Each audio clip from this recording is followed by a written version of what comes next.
other words, you don't want to believe in God. God made a Big Bang. What's that? What happens is God in the beginning had a Big Bang and created the universe. Well, there was a Big Bang. God said, let there be light, and there was light. There's your Big Bang. Okay, so it's the same thing. So you're saying that God created a Big Bang. Yeah. Yeah, but there's intelligence behind it, sir. Yeah. Intelligence behind it. And the theory never states that there was no intelligence behind it. We're simply saying what happened. No. Evolutionists who believe in the Big Bang Theory. Are you a Christian? Yes. Okay, well that's a little different. We can talk about that later, but I'm talking about... How is it different? It's a lot different. God created the universe using the Big Bang. You tell me there's no difference between you believing God caused the Big Bang and saying nothing caused the Big Bang? There's no statement that says nothing caused the Big Bang. Yeah, there is. Yeah, there is, sir. Read your science book. It says, in the beginning, billions of years ago, all the matter of the universe was accomplished at one point the size of a pea on a page. And then energy hit this point, and then it exploded. And here we have everything. Sir, That's what the science book said. sir, you're telling me to read the science book, and you obviously haven't. Well, I don't believe most of what it said. I'm just telling you what it does say. Big Bang, a model for the origin of universe by nearly instantaneous distribution of all matter and energy in space. Right? It Yeah, says so... nothing about non-causation of the Big Bang. We can't know what caused the Big Bang because there wasn't anything before. Asking what caused the Big Bang is like asking Now, wait a what minute. caused Tuesday. If there's nothing before the Big Bang, could anything have caused it? Let's use common sense here. Applying notions of causation to something where there is no universe is completely nonsensical. It's like saying Tuesday is green. That's the problem you have. You're starting with nothing in the beginning. Nothing comes from nothing. Something doesn't come from nothing. Okay, where did God come from? Well, God, that's what I said. You have three options in the beginning. You have God. In the beginning, the uncaused cause always has existed, God always as the will cause, exist. then what? So God is eternal. God is eternal. That's what I said. By what you're saying, Hold on a it's second, one person at a impossible time. for the universe to be eternal, but it is possible for some God to be eternal. Sure. You can't have it both Yeah, because of ways. the second law of your own law, sir, of science. Second law of thermodynamics proves the universe cannot be eternal. So That's your God own can't be science. But eternal no, God's not matter. God is spirit.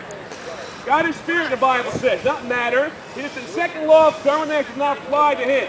No, sir. But it applies to the universe. The Whatever universe can be itself done is with that. matter. Okay, so if you believe that in the beginning of the Big Bang, you're wrong. It's outside the realm of science. It's faith. That's all it is. You can believe it by faith if you want, but it's not science by any means. So, sir, if it's all fake, if it's all a personal and if you cannot give us one iota of evidence for any of it, what the hell are you doing here yelling at the Oh, I have plenty of evidence for God. Without God, you can prove nothing. Without God, the evidence that God is in existence is the impossibility of the contrary. The only other possibility is to be an infinite skeptic. That's the only other possibility if you're consistent. That's entirely untrue. Yeah, it is true. No. Do you believe in logic? Yes. Okay. Well, what's your epistemology? I'm Jewish. What happened then, man? Be here all night. Is it empiricism? Is that your epistemology? You're a naturalist? Sounds like you are to me. That's the basis of it, yes. Okay, so you're an empiricist. Do you believe what you can experience through your five senses, that's it? That's how you receive knowledge, correct? That is one way to receive knowledge. There's also reason, which tends to give you some... Oh, wait a minute now. Reason is not something you can experience through your five senses. Well, that's why I told you if I wanted to explain my entire epistemology, it could be... Are you an atheist? What? Are you an atheist? More or less. Yeah, you're an inconsistent one.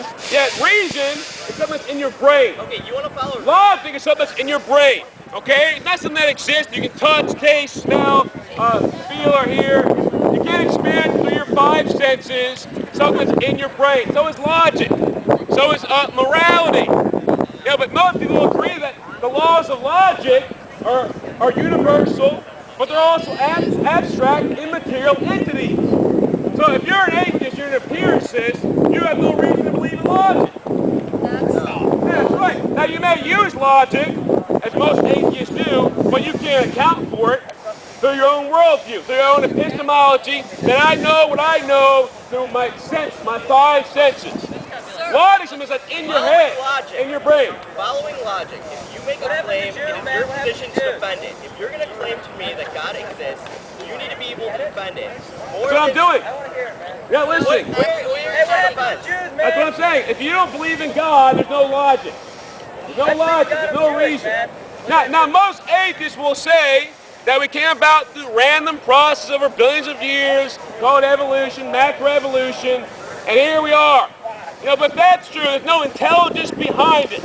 Just random process through millions of years. They used to say your logic is really logical.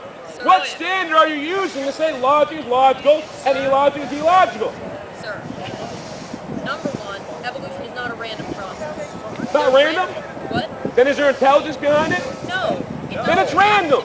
No, The definition of random is no intelligence behind it. It's just random because what it wants to do. Fundamentally driven. It's not random. This is random. It's a random. See, he's being honest. It's random. If it's not random, some intelligence behind it. What you're saying. But if you're an atheist, then you have no reason to believe in logic. You have no reason to believe in reason. You have no reason to believe in morality either. Actually, there's a good reason to believe in reason. It works. Oh, see, there you go. There you go. It just works. How do you know it works? Let's see, I reasoned that if the law of gravity is true, then this stick is going to fall when I look. Okay, so let's look at the law of gravity. Have you experienced every example of the law of gravity? I have experienced every example. Then how do you know it's a law? What? You see, in an atheistic worldview, you can't even have laws of science. No, you can bend it all you want, but the law of gravity is absolute. Would you agree? The law of gravity is absolute. No, actually, it's not. It's a convention then? What? The convention? No. Then what is it? There's a big fucking difference. No, there's no. Those are the two ends you have: absolute or convention. And I'll tell you what, no one here practically believes that the law of gravity is conventional. You all believe it's absolute. You may have verbally said to defeat your argument, but practically speaking, you believe you wouldn't walk into these buildings if you didn't think it was absolute. The building would come crashing down on you for all you know. You wouldn't fly in an airplane. You could fly in outer space for all you know.